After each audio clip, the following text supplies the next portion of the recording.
There's a Japanese secret that transforms any ordinary person into a perpetual learner. Do you know the irony? The more you think you know, the less you learn, until you discover this. Have you ever noticed how a 3-year-old learns more in 1 year than most adults learn in a decade? The child lacks motivation, discipline, and an elaborate study plan, but they absorb everything like a sponge. Why? The answer lies in something that Japanese Zen masters discovered 800 years ago, and that modern neuroscientists are finally beginning to prove. There is a specific mindset that transforms your brain into an infinitely learning machine. The Japanese call this Shoshin, the beginner's mind. And when you combine Shoshin with 2 other powerful concepts, Shuhari, the natural cycle of evolution, and Do, the endless path, you unlock something terrifying. The ability to learn anything, at any age, without ever stagnating. But here's the problem. Most people lose this ability by age 25. Their brains literally start to shut down. You start saying things like, "I'm not good at this. I'm too old for this. I can't learn new things." And you believe these lies until the day you discover the truth. Before I tell you the story of how an ordinary man discovered this secret and completely transformed his life, I invite you to subscribe to the channel, leave a like below, and comment. What skill have you always wanted to learn but think it's too late? This helps me a lot to understand you better and bring you even better content.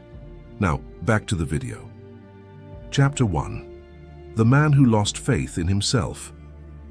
Alexander was 32 years old and had worked in a mechanic's shop for almost 10 years, a hard-working, honest guy, one of those who arrive at 7 a.m. and leave at 7 p.m., covered in grease, tired, but proud to have put food on the table. But Alexander carried a weight that no one saw, a silent frustration that gnawed at him from the inside every single day. He watched the customers arriving at the garage, lawyers, doctors, businessmen, driving cars that cost what he earned in 3 years. And he thought, how did these people get there? Are they smarter than me? Were they born with a silver spoon in their mouths? Alexander had dreams. He wanted to study engineering to truly understand how engines worked, not just fix them. He wanted to start his own business. He wanted to earn enough money so he wouldn't have to count pennies at the end of the month. He wanted to train, get strong, and have the energy to play with his children without getting out of breath. But every time he thought about starting, a voice inside his head screamed louder. "You're 32 years old. It's too late. You barely finished high school. How are you going to study engineering? You don't have the ability. You don't have the time. You don't have the money."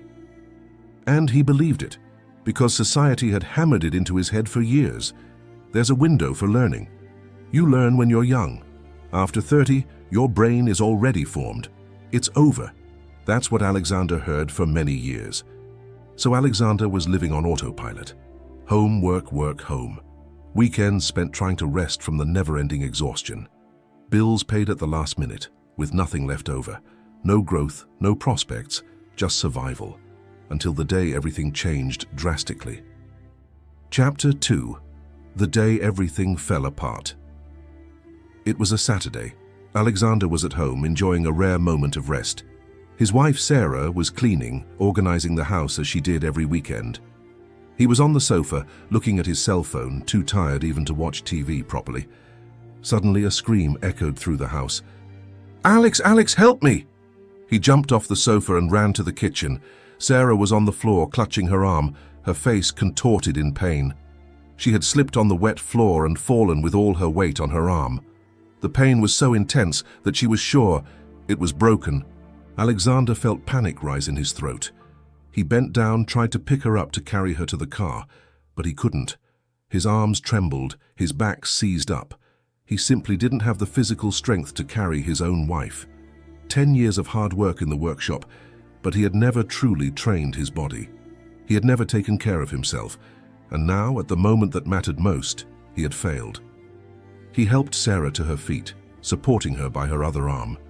They walked to the car, each step a torment for her. Alexander drove to the hospital, his hands trembling on the steering wheel. But it wasn't just concern for Sarah. Something else was hammering in his head. How much will this cost? They lived on the financial edge. They managed to pay the bills, but there was never anything left over, and now hospital, X-ray, possible cast, medication. He already knew. The budget was going to be blown. At the hospital, after a 3-hour wait that felt like 3 days, the diagnosis came. It wasn't broken, but it was seriously injured. A severe bone contusion, treatment, immobilization, physical therapy. The bill? More than $1,000 that he didn't have. Alexander signed the papers, took Sarah home, settled her on the sofa with pain medication, and when she finally fell asleep, he sat in the kitchen, alone, in the dark. And he cried, not for the money itself, but for what the money represented. He works 12 hours a day and can't take care of his own family when it matters. He can't even carry his wife when she needs him. He can't pay an emergency bill without having to borrow money. That night, Alexander didn't sleep. He sat in the kitchen until sunrise, having the most honest conversation of his life with himself. I need to change. I can't go on like this. I refuse to be this man. But how? Chapter 3: A Desperate Search. On Monday morning, Alexander couldn't concentrate on work. His mind was elsewhere. He had made a decision. He was going to change. He was going to study. He was going to earn more money. He was going to take care of his body. He was going to become the man his family deserved. But there was a problem. He hadn't the slightest idea where to begin. That night, after work, he picked up his phone and started searching. How to make more money, how to study after 30, how to start a business from scratch. The algorithms loved it. Within 2 days, his feed was completely flooded. Financial coaches promising $10,000 a month, productivity gurus with miraculous routines, entrepreneurship courses with titles like From Zero to a Million in 12 Months. Alexander devoured it all. He watched videos until 2 a.m. He bought more courses. He downloaded spreadsheets. He took notes. He knew he didn't have much money, but he needed more knowledge, so he often paid for courses in installments using his credit card. He enrolled in a finance course. The instructor promised to teach strategies for multiplying money. Alexander attended all the classes, completed all the assignments. He tried to apply them. It didn't work. The problem wasn't the strategy. The problem was that he didn't have much money to invest. He needed something that required little initial investment and yielded relatively quick results. He bought another course. This one promised to teach online sales. Work from home, earn in dollars. Alexander tried for 3 weeks. He created profiles, posted products, spent what little he had on ads, but he didn't sell anything. He gave up. He tried another one, and another, and another. Each course promised to be different, to be the definitive one, to be the one that would finally work. But nothing stuck. Alexander was becoming more frustrated, more exhausted, and worse. He was spending money he didn't have on courses that didn't work. He began to believe the voices in his head again. You're not capable. You're not smart enough. Others can do it, but you can't. It was then that Sarah, still recovering from her injured arm, sat with him in the kitchen one night and said something that changed everything. Alex, you're trying to skip steps. You want immediate results, but you're not really learning. You're consuming information as if it will transform you, but transformation doesn't work that way. Alexander looked at her, confused. So, how does it work? Sarah shrugged. I don't know. But I know that the way you're doing it isn't the right way. That conversation kept nagging at him. And the following night, while scrolling through the endless feed of promises and shortcuts, a video appeared that was completely different from anything he had ever seen. The title was simple. Shoshin, why did you stop learning? The guy in the video wasn't yelling. He wasn't promising quick money. He wasn't selling magic formulas. He was explaining, telling a story, talking about Japanese philosophy and learning. Alexander almost jumped, but something made him click. And in the next 15 minutes, everything he believed about learning was shattered. Chapter 4: Shoshin, the Discovery. The man in the video was of Japanese descent. He began by telling the story of the Zen master Shunryu Suzuki, who said a phrase that became legendary. In the mind of the beginner, there are many possibilities.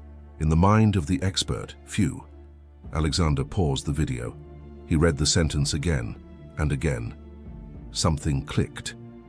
The guy continued, "The biggest problem adults have isn't a lack of ability. It's an excess of certainty. You think you know how things work. You think you know your limits. You think you know what you can and can't learn. And these certainties imprison you." Alexander felt as if someone had turned on a light in a dark room. Shoshin means beginner's mind.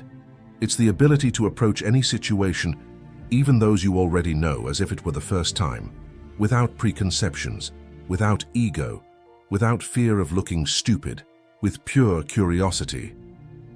The central concept of Shoshin is to have an attitude of openness, enthusiasm, and absence of prejudice when studying a subject, even if you are an expert on that subject. A beginner's mind is seen as ideal for learning and practicing any art or discipline because the beginner, it has fewer assumptions. A beginner has no expectations or preconceptions about what should happen. An expert, on the other hand, often has a rigid set of right ways that prevents them from seeing new possibilities. The beginner's mind also, it's open to possibilities. In the mind of the beginner, there are many possibilities. In the mind of the expert, there are few. Zen master Shunryu Suzuki popularized this phrase in his classic book, Zen Mind, Beginner's Mind. The beginner's mind also, keep the enthusiasm. Thinking this way brings back the freshness and curiosity that are often lost when we become complacent or overconfident in our own knowledge. Shoshin is a beautiful philosophy that encourages us to be lifelong learners. The video then showed the stark difference between the two types of people. The average adult enters a Spanish class thinking, "I've already tried to learn Spanish 3 times and failed. I'm not good at languages. This is going to be a waste of time." This type of person arrives already defeated. Their mind is closed. Each mistake confirms their belief that they can't do it. In 3 weeks, this person gives up. A child enters the same class without any of those beliefs. The child doesn't think, "I'm good or bad at languages." The child simply experiments, makes mistakes without shame, try again, makes mistakes again, try again. Their mind is completely open, and in 6 months the child is speaking.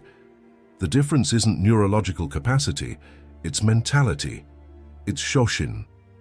The guy in the video then asked a question that struck Alexander. How many things could you have learned in your life if you hadn't decided you weren't capable before even really trying? Alexander paused the video again and realized something devastating. He had never really tried to learn anything. He consumed information, but he didn't learn, because every time he tried something new, he already started with the certainty that it probably wouldn't work for him. He didn't have the mind of a beginner. He had the mind of a loser. The video went on to introduce 2 other concepts that completed the puzzle. Shoshin is the starting point.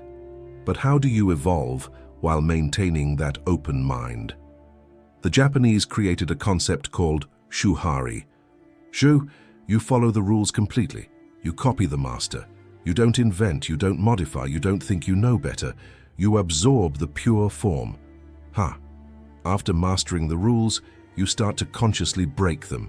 You adapt, you experiment, you find your own way. You transcend the rules. You no longer think about them. You become the practice. The rules live through you naturally. And all of this happens within a larger concept called the journey. You're not learning to reach a destination. You're on the journey, and the journey never ends. You never arrived. You're always learning. The video ended with an invitation.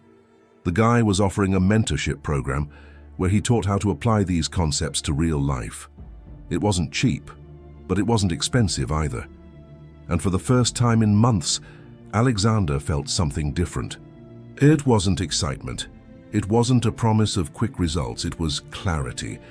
Finally, something that made sense. He signed up for the mentorship program that same night. Chapter 5. Mentoring. Kaizen and Ikigai. The first mentorship session was a shock to Alexander. He expected formulas, steps, a clear system for getting rich quick. What he received was completely different. The mentor began with a question. Why do you want to change your life? Alexander replied quickly, I want to earn more money. I want to take better care of my family. I want to be stronger. The mentor shook his head. Those are consequences, not reasons. Why do you want those things? Alexander remained silent. No one had ever asked him that before. Because I feel like a failure. Because I want to prove to myself that I can do it. Because I refuse to spend the rest of my life just surviving.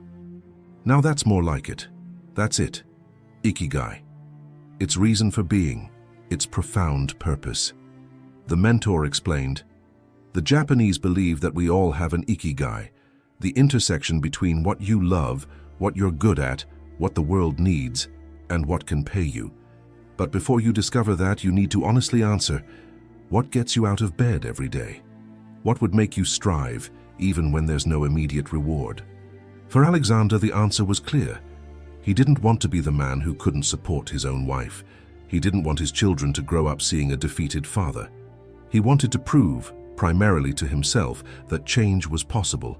That was his Ikigai. And once he identified it, everything changed. Because now he had a guiding principle. It wasn't about money. It was about becoming someone worthy of self-respect. The mentor then introduced the second crucial concept, Kaizen. Kaizen means continuous improvement, but it's not about giant leaps. It's about being 1% better every day. People fail because they want huge results immediately. They want to transform their lives in 30 days, and when it doesn't happen, they give up. The mentor showed the math. If you improve 1% per day, in a year you will be 37 times better, not 365% better, 37 times better. Because the growth is exponential, not linear. But there's a catch. 1% is invisible. You don't feel it. You don't see it in the mirror. You don't see it in your bank account. And that's exactly why most people give up. Because people expect to feel progress every day. And when they don't feel it, they think it's not working. The secret is to accept the process without needing immediate validation. You trust the system. You do the work. And one day you look back and realize you've become unrecognizable. Alexander understood. He had spent months searching for the shortcut, the magic formula, the ultimate course. But there was no shortcut. There was only the path, the do.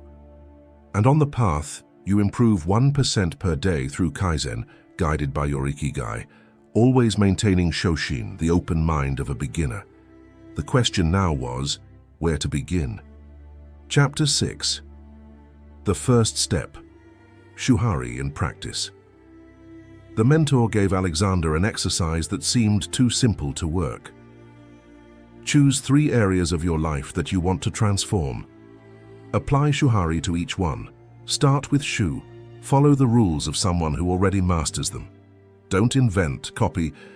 Alexander chose 3 areas: body, mind, money. Body. He knew nothing about training.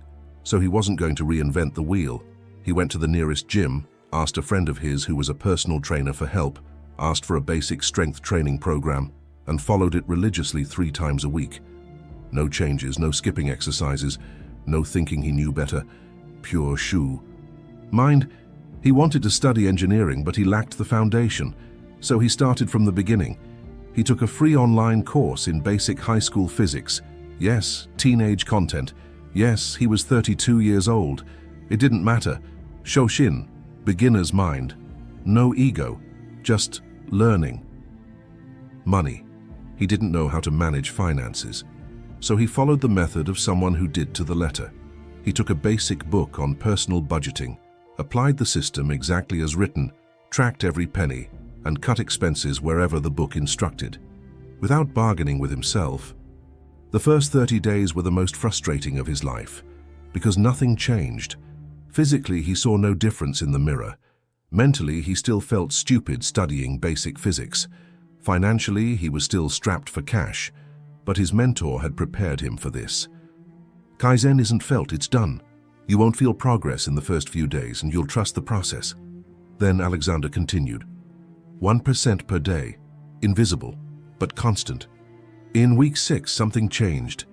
He was at the gym doing the same workout he'd been doing for 6 weeks, and suddenly he realized he was lifting 10 kilo more than at the beginning. He hadn't noticed the progress happening because it was gradual, but looking back, the progress was undeniable. Week 8. He was studying physics and suddenly something that seemed impossible 3 weeks ago made sense. His brain had absorbed it without him realizing it. Neurons connecting, understanding emerging. Week 10. He looked at the financial spreadsheet and realized, for the first time in years, there was money left over at the end of the month. Not much, but there was some left over. Progress hadn't come all at once. It had accumulated silently. 1% per day, invisible, becoming undeniable. And that's when Alexander understood something profound about Shuhari. You start in Shu, following the rules, and at first it's frustrating because you don't understand why you're doing each thing. You just trust and execute. But as you practice, you begin to feel, why do rules exist? You begin to understand the principles behind the forms. And when that understanding happens, you naturally enter Ha. You adapt, you experiment, you find what works specifically for you. Alexander began adjusting his training to his goals. He started studying physics topics that connected with engines and mechanical engineering. He began adapting his budget to his specific circumstances. He was no longer blindly copying. He was applying principles with understanding. He was progressing on the path.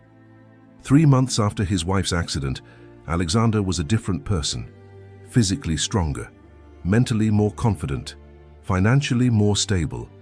But most importantly, he had proven to himself that change was possible. And that's when the idea came to me. Chapter 7. The Idea. Ikigai revealed Alexander was in the workshop, as always, repairing an engine, but something was different. Now, as he worked, he understood what he was doing on a deeper level. His studies of physics and mechanics were changing the way he viewed his work. And it was while looking at that engine that the idea came to me. What if I not only fixed cars, but created custom parts? The workshop where he worked only did basic maintenance, but Alexander knew there was a huge market for custom parts, especially for classic cars and enthusiasts who wanted specific performance. He began researching, during work breaks, at lunch, before bed, applying Shoshin, beginner's mind. He knew nothing about parts manufacturing, so he was going to learn. He found online forums for mechanics and engineers. He started asking questions that might be considered stupid, questions that someone with 10 years of experience in a workshop might be ashamed to ask. But Alexander had no ego. He had Shoshin, and people answered, they taught, they shared knowledge. Meanwhile, he began to study more seriously. He enrolled in a technical course in mechanical engineering. Alexander didn't have time during the day, so he studied at night. However, when he lacked energy after work, he would go to bed early and wake up at 5 a.m. to study for an hour before going to the workshop. Kaizen. 1% per day. 1 hour of study per day may seem like little, but in a year that's 365 hours, more than 15 full days of pure study. Sarah saw the transformation happening and fully supported it. "This is the man I married," she said one night. "Not the defeated guy who was on the couch 3 months ago. This is the real you." Alexander started small. He took on a simple project, manufacturing custom engine mounts for a specific model of classic car. He designed, calculated, and outsourced the manufacturing to a local metalworking shop. He made 5 pieces. He posted them on specialized forums. He sold all 5 in 2 weeks. The profit was small, but it was a start. He reinvested. He made 10 more pieces. He sold them all. He reinvested again. He made 20. And so the cycle continued. 6 months after having the idea, Alexander had a side business that generated almost the same income as his workshop. But most importantly, he was applying everything he learned in the course directly to the business, theory and practice mutually reinforcing each other. He was in harm, adapting, experimenting, creating his own path. A year later, he made the scariest decision of his life. He quit his job at the workshop and started his own company. A company focused on high-performance custom parts. His colleagues thought he'd gone crazy. "Are you going to throw away 10 years of stability to try a business that might fail? You have a family, man. Don't do it." But Alexander had something they didn't: Ikigai, purpose. He knew exactly why he was doing it. It wasn't about money. although money was important. It was about becoming the best version of himself. It was about proving that change was possible. It was about living in the do the way instead of just surviving. And when you have clarity of purpose, the difficult decisions become obvious. Chapter 8. Transcendence. 2 years after that Saturday when Sarah fell and Alexander couldn't lift her from the ground, everything had changed. His company was growing. He had hired several employees. He manufactured parts for specialized workshops in 3 different states. Money wasn't just coming in, there was plenty left over. For the first time in his life, Alexander had an emergency fund. He had money to invest. He had real financial security. Physically, he was unrecognizable. He continued to train 3 times a week religiously. Now he wasn't just carrying Sarah, he was carrying Sarah and their 2 children at the same time, and he laughed while doing it. Mentally, he was in his 2nd year of engineering school. His grades were better than those of students 10 years younger. Because while they studied out of obligation, he studied with Shoshin, pure curiosity and immediate practical application. But the deepest thing was internal. Alexander was no longer the same person. He had transcended. He had entered Rai. He no longer thought about discipline. He simply was disciplined. He didn't think about learning. He simply learned constantly. He didn't think about improvement. He simply improved 1% every day without conscious effort. The rules he had followed at the beginning, waking up early, studying for an hour, training 3 times a week, were no longer external rules he forced upon himself. They were part of who he was. They had become his nature. That's Rai. When you transcend the rules because the rules now live through you. One day, one of his employees, a 23-year-old boy named Marcus, asked, "Boss, how do you do it all? Work, college, training, family? Don't you ever get tired?" Alexander smiled, because he remembered asking himself the same question 2 years ago, looking at successful people and thinking they had something he would never have. "Marcus, can I tell you a secret? 2 years ago I thought I was past my prime, that it was too late to learn, grow, change. And you know what I discovered?" "What?" "It's never too late. The problem wasn't age, it was mindset. I thought I knew my limits. I thought I knew what I was capable of and what I wasn't. But I knew nothing, I only had certainties that imprisoned me." Alexander then told Marcus about Shoshin, about Shuhari, about Do, about Kaizen, about Ikigai, the same concepts that had transformed his life. Marcus listened in silence, absorbing every word. And at the end he asked, "So, anyone can do this?" Alexander looked at him and replied with absolute conviction, "Anyone who is willing to kill the ego and be reborn as an eternal learner." What I'm teaching in this video, it's not just ancient Japanese philosophy. Modern neuroscience is proving these concepts in impressive ways. Dr. Carol Dweck, a Stanford psychologist who has studied learning for over 30 years, discovered something revolutionary.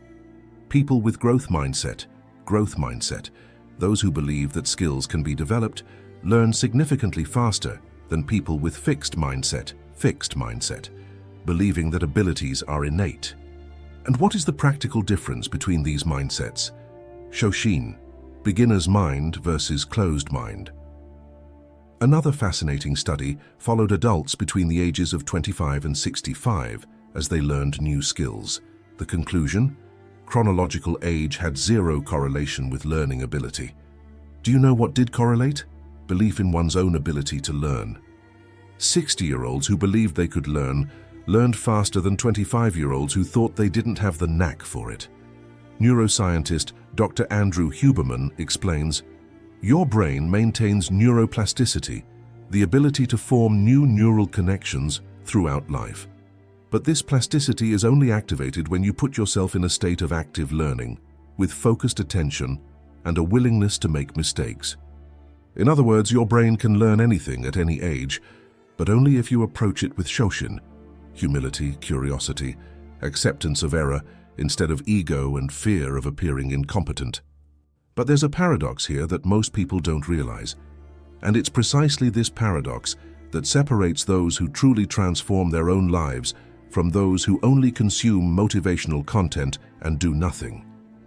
The paradox is this: Shoshin requires extreme humility. You need to accept that you don't know, that you'll look stupid, that you'll make a lot of mistakes. But at the same time, you need absolute self-confidence to believe that despite all that, you will succeed. Humility plus confidence. Accepting that you are a beginner, plus believing that you can master anything. How do you maintain these two opposing forces at the same time? The answer lies in do the way. You're not trying to prove anything. You're not trying to reach a final destination where you finally won at life. You're simply on the path. And on the path, being a beginner isn't a temporary weakness. It's a permanent state of growth. True masters never stop being apprentices. They simply become more sophisticated apprentices. Alexander understood this. Even after all the success, even with the company growing, even mastering things that once seemed impossible, he maintained Shoshin. He still asked questions considered stupid. He still assumed he had much to learn. He never reached the end. He was always on the path, and that's exactly why he continued to grow, while other people who achieved rapid success stagnated and began to decline. So let me ask you the important question. Where are you right now? Are you the Alexander you were 2 years ago, thinking you're past your prime? That you lack the ability? That other people can do it, but you can't? Either you're willing to admit the truth. You don't know your limits. You've never truly tried Shoshin. You've never allowed yourself to be a beginner without ego. Alexander's transformation didn't happen because he discovered a shortcut. It happened because he destroyed the certainties that imprisoned him and was reborn as an eternal apprentice. Let's summarize everything we've covered. Shoshin, beginner's mind, open, curious, unafraid of making mistakes. Shuhari, the natural process of evolution. To follow, adapt, transcend. Do, the endless path. You never arrived. You are always growing. Kaizen, 1% better every day. The invisible becoming undeniable. Ikigai, your deepest reason. What makes it worthwhile to wake up every day and do the work? This is the Japanese secret to endless learning. It's not a hack. It's not a shortcut. It's a way of life. And when you embrace this, when you truly internalize these principles, you don't just change what you know, you change who you are. If this video changed your perspective on learning and growth, I invite you again to subscribe to the channel and activate the notification bell so you don't miss future content. And tell me in the comments, what skill have you always wanted to learn but thought it was too late? Let's prove together that it's never too late. I also invite you to watch this video that's currently appearing on your screen. Perhaps you'll learn things that can help you even more. Remember, a beginner's mind has no limits, only infinite possibilities. If you've watched this far, thank you very much for your attention. Until the next video.